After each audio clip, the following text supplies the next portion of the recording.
The Duke of Ashworth had been on his knees in the dirt for 3 hours straight. His back burned.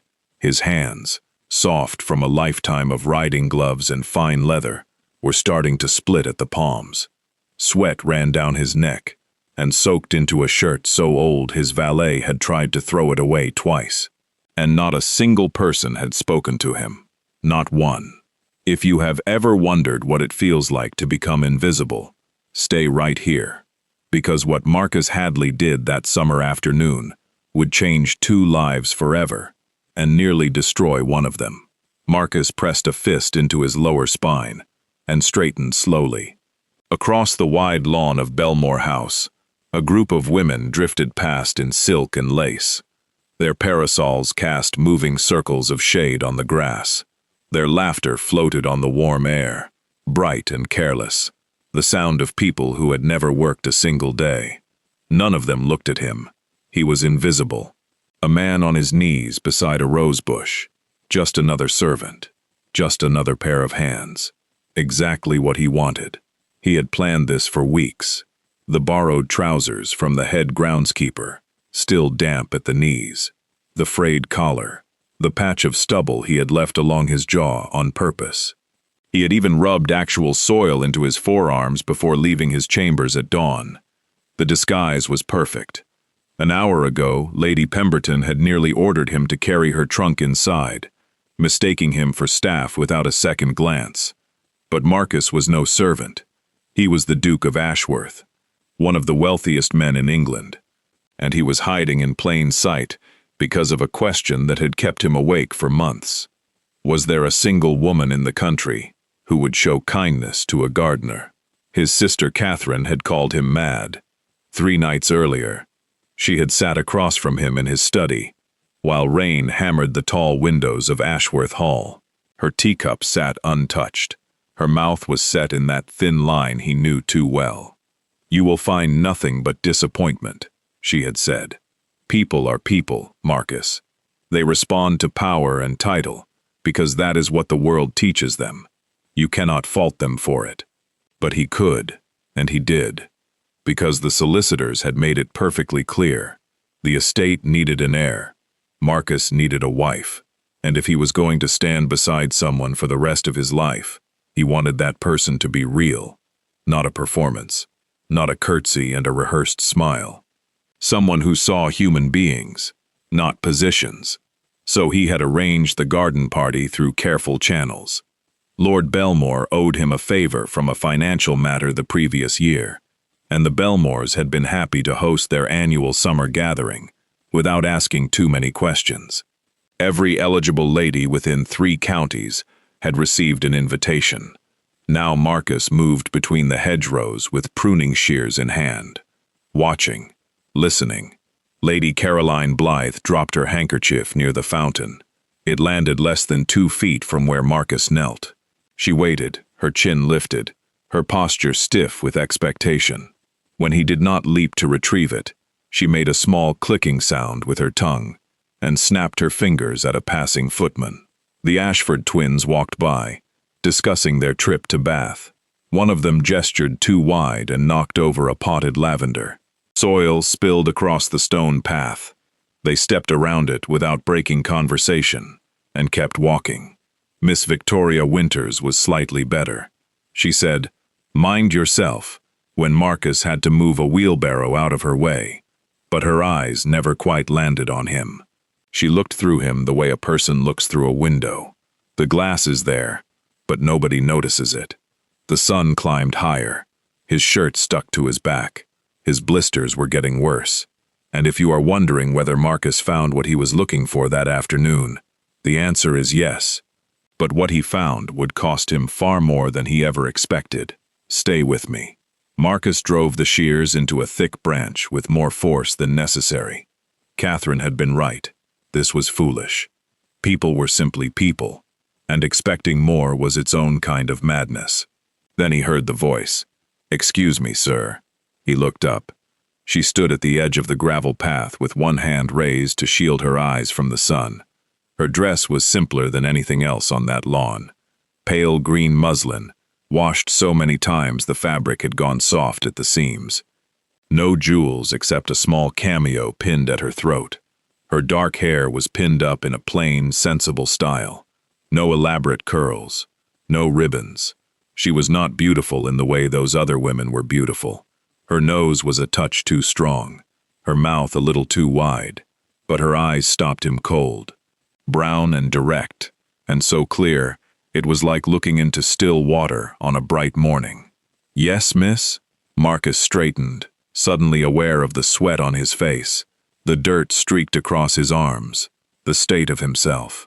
"You have been working since morning." She said it simply. A fact, not a question.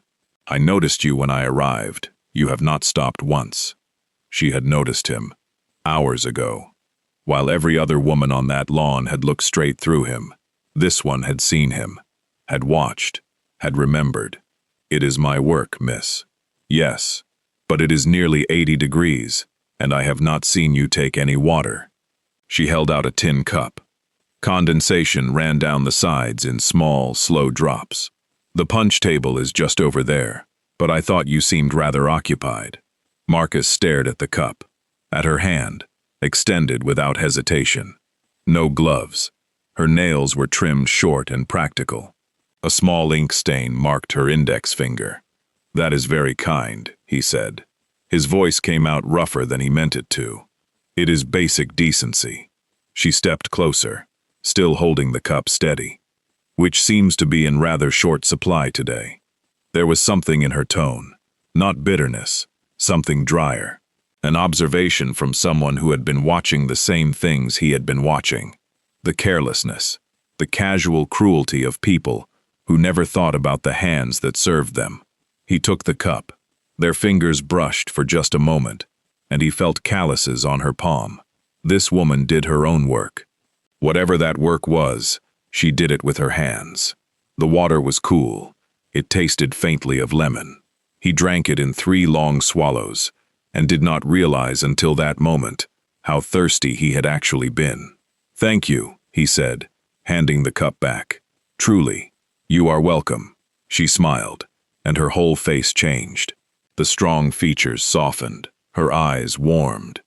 It was the kind of smile that made a person want to say something worth hearing. "I am Rosalind Thorne." Not a name he recognized, not from any of the great families, not on his mother's long, careful list of acceptable brides. "I am," he hesitated. He had prepared a false name, something common and forgettable. But standing there, looking into those clear and honest eyes, the lie caught somewhere between his chest and his throat. "Thomas," he said at last, using his middle name. "I am Thomas." "Well, Thomas, you are doing a lovely job with the roses. They will be wonderful next week." Rosalind glanced back toward the main party, where the other women had gathered near the refreshment tables. Something shifted in her expression, a quiet separateness. She was here, but not part of it. "I should return before my cousin notices I have wandered off. She tends to worry." "Your cousin brought you?" "Yes, Margaret Belmore. She is Lord Belmore's niece." Rosalind's mouth pulled slightly to one side. "She means well, dragging me to these things. She thinks I should get out more, meet people, though I suspect I am rather hopeless at it." "You seem to be managing well enough." "Do I?" A quiet laugh. "I spent the last hour hiding in the library. I only came outside because I felt guilty about Margaret going to all this trouble." She paused. "And then I saw you, and I thought—" She stopped herself. Color rose in her cheeks. "Well, I should go." "Wait." Marcus set down his shears. "Will you be at the dinner tomorrow night?" Rosalind shook her head. "Oh no. That is only for the primary guests. I am just here for the day." She glanced at the grand house behind her. "Margaret tried to insist I stay, but I do not really belong at something so formal." No self-pity in her voice, just a plain, honest reading of the world as she understood it. Marcus found himself wanting to tear those lines apart. Every invisible wall between the woman standing before him and the table where she believed she did not belong. "Perhaps," he started, then caught himself. He could not ask to see her again, not as a gardener, and he could not tell her the truth, not yet. Perhaps we will meet again. Perhaps. That warm smile once more. Goodbye, Thomas. Stay in the shade when you can. She walked back toward the party. Her simple dress moved easily in the breeze. He watched her rejoin her cousin, saw Margaret reach over and squeeze Rosalind's hand. They stood together, slightly apart from the others, two people on the edge of a world that was not quite theirs. Marcus picked up his shears. His hands were shaking. He had found her. After 3 hours of watching woman after woman walk past him like he was made of stone, he had found exactly what he had been searching for. A woman who saw people, who noticed a man working in the heat and brought him water without being asked. And he had lied to her. He had called himself Thomas. He had let her believe he was no one. Marcus looked down at his dirt-covered hands. The weight of what he had done pressed down on him, heavy as a winter coat in full sun, impossible to shake off, because now he had a choice. He could appear at tomorrow's dinner as the Duke of Ashworth and hope she would understand. Or he could find another way to meet her, start fresh, pretend the garden had never happened. Both paths led through a lie, and neither one answered the question that was already growing in the back of his mind, sharp and unavoidable. What happens when she finds out? Would she see the test for what it was? A desperate man searching for something genuine? Or would she see what it really looked like from the outside? A rich man playing games with ordinary people because he had the power to do so. Marcus did not know.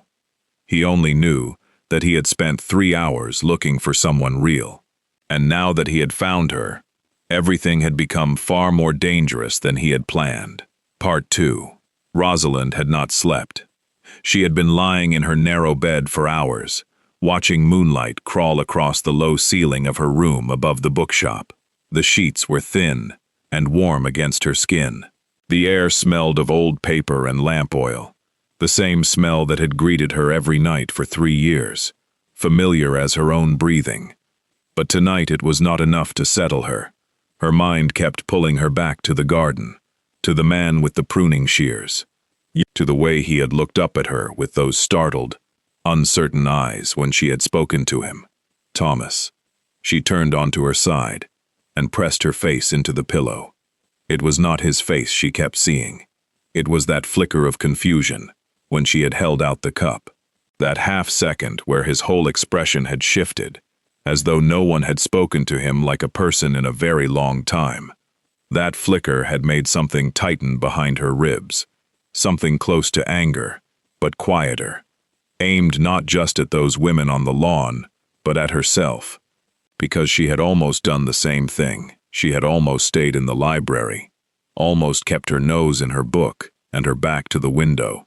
It was only the heat that had driven her outside, and only the sight of him working without pause that had moved her feet toward the punch table and then toward him. What did that say about her? That kindness was not instinct but accident? That she only acted because the circumstances had lined up? Rosalind pulled the blanket to her chin and stared at the dark wall. She had lived above the bookshop since her father died. He had left behind nothing but debts and a collection of volumes no one wanted to buy. Margaret had offered to take her in. Sweet Margaret, with her comfortable house and her genuine concern for her poor cousin, living alone in 2 small rooms. Rosalind had refused. She liked her independence. She liked the quiet rhythm of the shop, opening the shutters each morning, cataloging new arrivals, wrapping parcels in brown paper for the few loyal customers who still came through her door. She liked eating her simple meals at the counter, with a book propped open beside her plate. It was a small life, but it was hers. Tomorrow, Margaret would try again. She always did after these social occasions, as if one garden party might suddenly show Rosalind everything she was missing. But Rosalind knew exactly what she was missing. She had watched it all afternoon. Those women with their practiced laughs and their careful conversations, every single one of them performing a part they had rehearsed since childhood. Rosalind had tried that once. Years ago, when her father was still alive, and still pretending the money was not gone. She had been terrible at it. Too direct, too honest, too willing to say what she actually thought, instead of what people wanted to hear. You would be prettier if you smiled more, her aunt had told her once. You would be more popular if you agreed with people instead of arguing. Rosalind had smiled less after that, just to prove a point. But Thomas had not seemed to mind her directness. He had looked at her as though she were saying something that mattered. And when their hands had touched, just for that brief moment over the tin cup, she sat up sharply in the dark. This was ridiculous. He was a gardener. She was a shopkeeper. They had spoken for 5 minutes at most, and here she was, lying awake at 3 in the morning, building something out of nothing. Rosalind crossed the room and stood at the window. The street below was empty, pools of lamplight, long stretches of shadow. Somewhere a dog barked twice and went quiet. A night watchman's voice drifted from 2 streets over, calling the hour. She pressed her forehead against the cool glass and forced herself to be honest. She wanted to see him again. Not at a garden party. Not as Margaret's awkward cousin hovering at the edges. She wanted to see him somewhere real. Somewhere she could talk to him properly and find out whether that moment of connection had been genuine or just her own loneliness playing tricks on her tired mind. But she did not even know his surname, did not know if he lived on the Belmore estate or traveled between houses with the seasons. The world of servants was as invisible to her as her world was to Lady Caroline Blythe. Rosalind let out a quiet breath that fogged the glass. She climbed back into bed, closed her eyes. Sleep did not come. 14 miles away, Marcus stood in front of his wardrobe and hated everything inside it. The formal dinner was in 4 hours. He should have been choosing between the blue coat and the black, deciding which waistcoat projected the right balance of wealth and approachability. Instead, he stood motionless, staring at rows of perfectly tailored clothes that suddenly felt like costumes.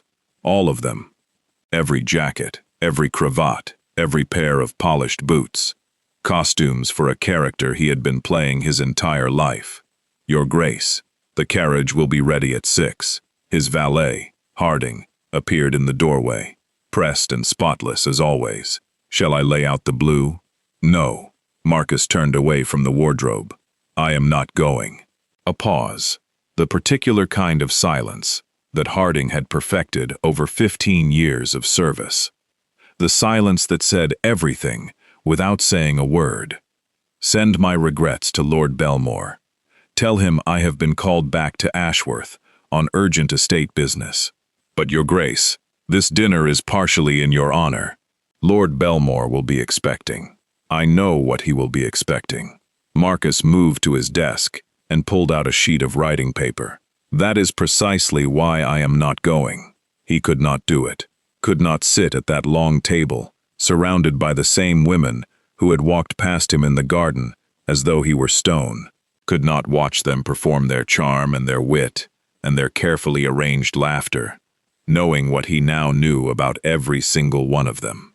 And he especially could not do it, knowing that Rosalind would not be there. She was somewhere in the nearby town, some modest room, some ordinary evening, believing he was Thomas the gardener, probably not thinking about him at all. The thought sat in his chest like a stone dropped in deep water. I need information, Marcus said, writing quickly. A woman named Rosalind Thorne. She is cousin to Margaret Belmore. I need to know where she lives, what she does. He looked up, quietly. No one can know I am asking. Harding's expression did not change, but Marcus could feel the weight of his judgment as clearly as heat from a fire. Dukes did not chase after unknown women. Dukes did not skip important dinners. Dukes certainly did not send their valets on quiet investigations about shopkeepers. It is not what you are thinking, Marcus said. Of course not, Your Grace. I met her yesterday, at the garden party. He set down his pen. She was kind. The words sounded small, thin, nowhere near large enough to hold what he actually meant. "She brought me water," he added. "How thoughtful, sir." Marcus looked up sharply, but Harding's face was perfectly smooth, not a crack in the surface. "Just find out where she is, please." "Yes, Your Grace." When Harding left, Marcus sat alone at his desk and stared at the half-written letter of regret. He should explain himself properly to Belmore, should keep up the polite fictions that held the world of the aristocracy together. Instead, he crumpled the paper and threw it across the room. He had spent his whole life being the Duke of Ashworth, following the rules, meeting every expectation, playing the part he had been born into before he could even speak. And what had it brought him? A parade of women who saw a title and an estate, the growing certainty that he would marry someone he could never truly know, until Saturday, until a woman in a faded green dress had looked at him like he was a person and acted on what she saw. Marcus walked to the window. His estate stretched out below, every field and fence line perfectly maintained, profitable, orderly, exactly as a duke's holdings should be. It felt like standing inside a locked room. Now, what happened next is something Rosalind never could have predicted. And if you are still here, I promise you, this is where the story takes a turn that changes everything. Harding returned the following morning with a small folded note, 3 lines, an address, a profession, a name painted on a shop sign in faded gold letters: Thorne and Daughter, Booksellers, High Street, Hartwell. Marcus read the note twice. Then he sat down and did something he had not done since he was a boy. He planned what to say to someone who frightened him. Not frightened in the way creditors or political rivals frightened a man. Frightened in the way that mattered. The deep, gut-level understanding that the next words out of his mouth could either open a door or close it forever. He could not go as Thomas. The lie would only grow. Every additional day he spent pretending to be someone else was another brick in a wall that would eventually stand between them. He had to go as himself. He had to tell her the truth, and he had absolutely no idea how she would respond. Tuesday morning, Marcus dressed carefully, not in his finest clothes, not the full weight of the Duke, but well enough that there would be no mistaking what he was. He told Harding he would be taking the small carriage. He told the driver to stop at the end of High Street. He walked the last 200 yards on foot, because he wanted time to think, and because his legs needed the movement to burn off the tightness in his chest. The shop was smaller than he had expected. A narrow storefront with a bow window full of leather-bound volumes arranged on faded velvet. The gold lettering on the sign above the door had worn thin in places. A bell hung on a bracket just inside. Marcus stood on the pavement for a full minute. A woman walked past with a market basket and gave him an odd look. A duke, standing frozen outside a bookshop on a Tuesday afternoon, was not a common sight in Hartwell. He pushed open the door. The bell chimed, sharp and clear in the quiet. Rosalind sat behind a counter near the back, bent over a ledger. She looked up at the sound, and her pen slipped from her fingers and rolled across the page, leaving a thin trail of ink. Her lips parted. Her hand gripped the edge of the counter. She recognized him, even in these clothes, even cleaned and shaved and polished. She knew his face. Those eyes that had looked up at her from beside the roses. "You are not a gardener," she said quietly. "No." Marcus stopped a few feet from the counter. His hat was in his hands. He was turning it slowly, without realizing. "I am not." The shop was warm and close. Books everywhere. Stacked on tables, piled in corners, lining the walls from floor to ceiling. Dust moved slowly through a shaft of afternoon light from the bow window. It smelled of paper and binding glue, and something faintly sweet, old wood perhaps, or the lavender she kept between the pages. "My name is Marcus Hadley." He made himself hold her gaze. "I am the Duke of Ashworth." Rosalind did not move, did not blink. The color left her face slowly, like water draining from a basin. Then it came back. a flush that started at her throat and climbed to her cheeks. "Of course you are," she said. Her voice was steady, but her knuckles on the counter edge had gone white. Marcus waited. He owed her that. Owed her whatever came next, whether it was anger, or silence, or the door. "Why?" she asked. One word, clean and sharp as a blade. "I wanted to see them as they really were," Marcus said. "The women at the party. I needed to know who they were when they believed no one important was watching." "So you tested them?" "Yes, and they failed. Every one." He set his hat on a stack of books, then picked it up again. His hands would not stay still. "They walked past me, like I was made of stone, like I was not there at all." He paused. "Until you." Rosalind shook her head slowly. A strand of dark hair had come loose from its pins and brushed her jaw. "I am not special for bringing someone water. That is just being a decent person." "Exactly." Marcus took one step closer. "That is exactly my point. It should be ordinary. It should be common, but it was not. You were the only one who saw me." "I saw Thomas." Her chin lifted. "A gardener working in the heat. I did not see you." "But you did." His voice dropped. "You saw the most honest version of me that has existed in years." The clock by the door ticked into the silence between them. Dust turned slowly in the light. Rosalind's jaw tightened.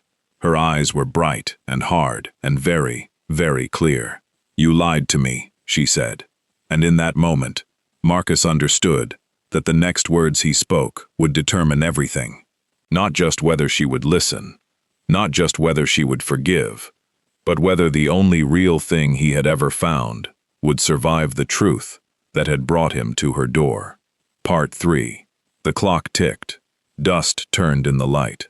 Rosalind's knuckles were still white on the counter edge. Marcus did not look away from her.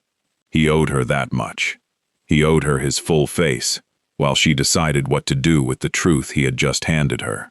"I know," he said. "I lied, and I have no excuse that makes it clean." Rosalind released the counter slowly. She stepped back, putting distance between them, and folded her arms across her chest.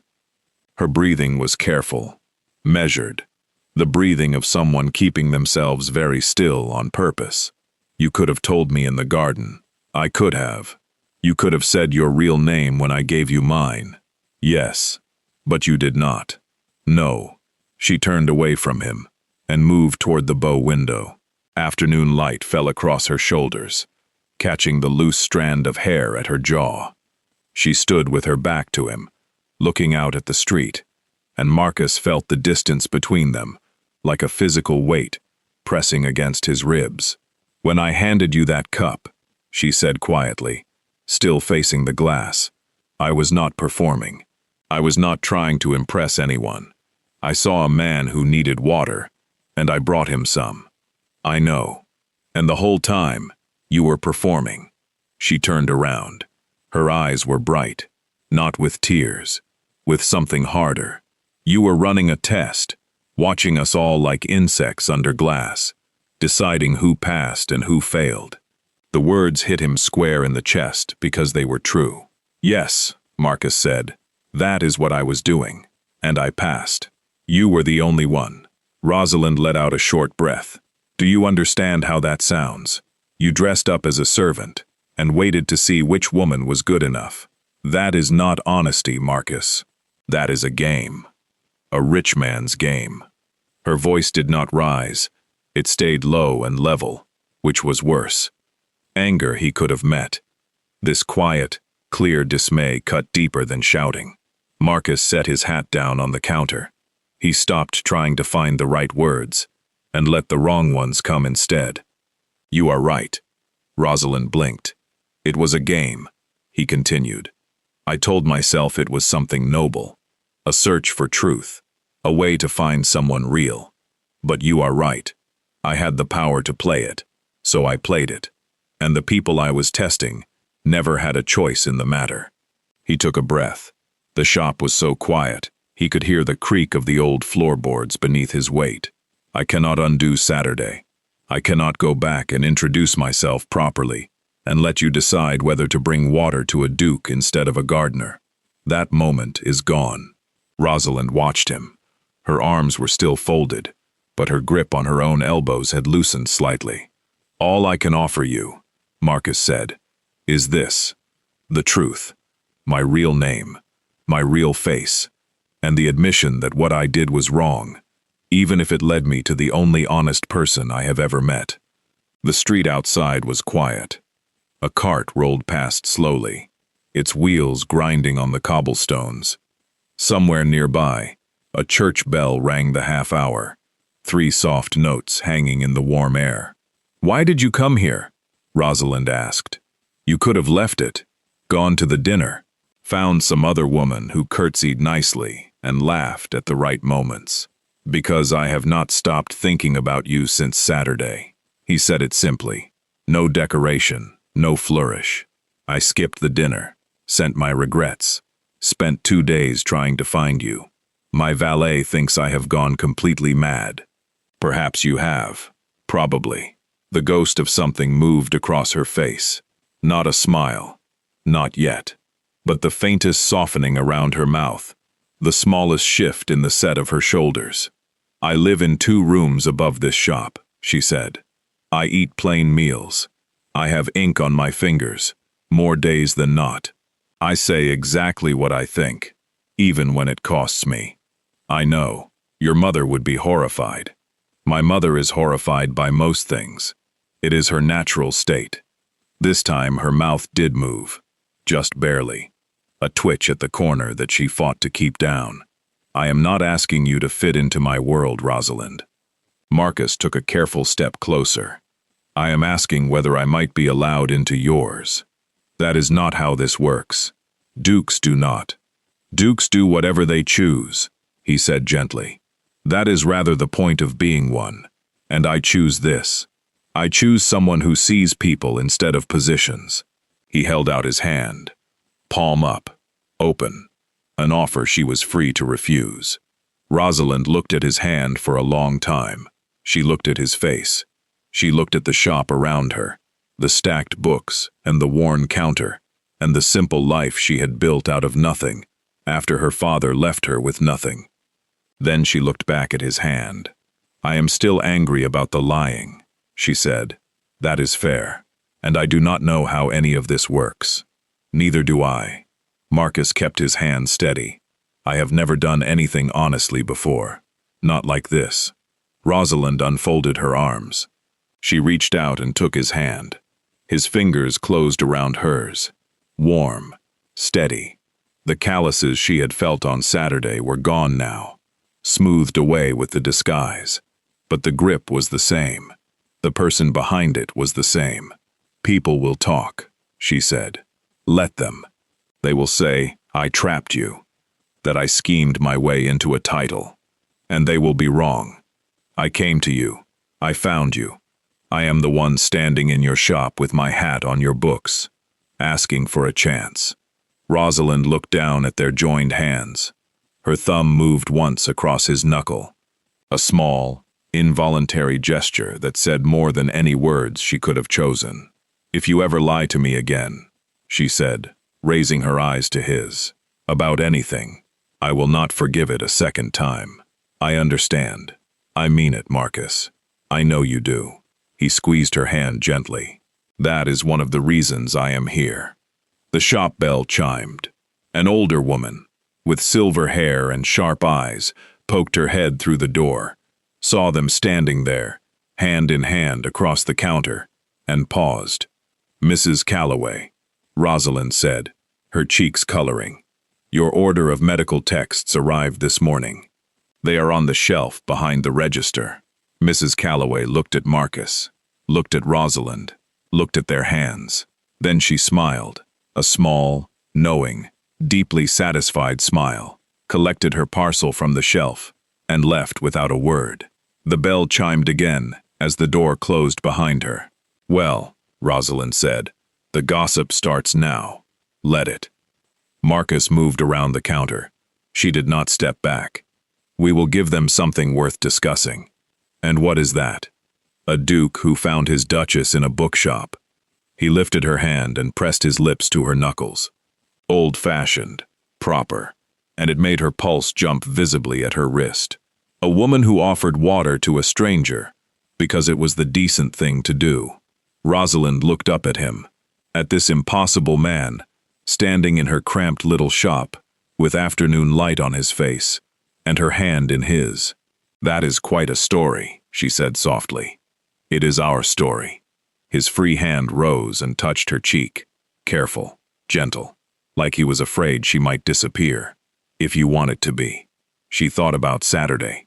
A tin cup, cool water, the brush of rough fingers, the choice to walk toward someone instead of past them. She thought about right now.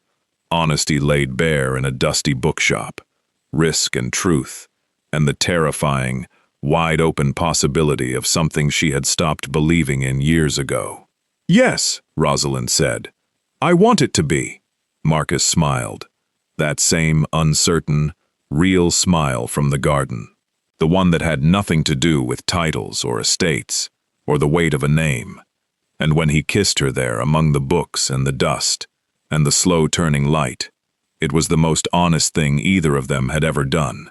Outside, the town would talk. His mother would object. Society would whisper behind gloved hands and painted fans. But inside the little shop on High Street, none of that reached them. A duke had dressed as a gardener, and found the one woman who saw him when he was invisible. She had offered him water, and everything else had followed from there.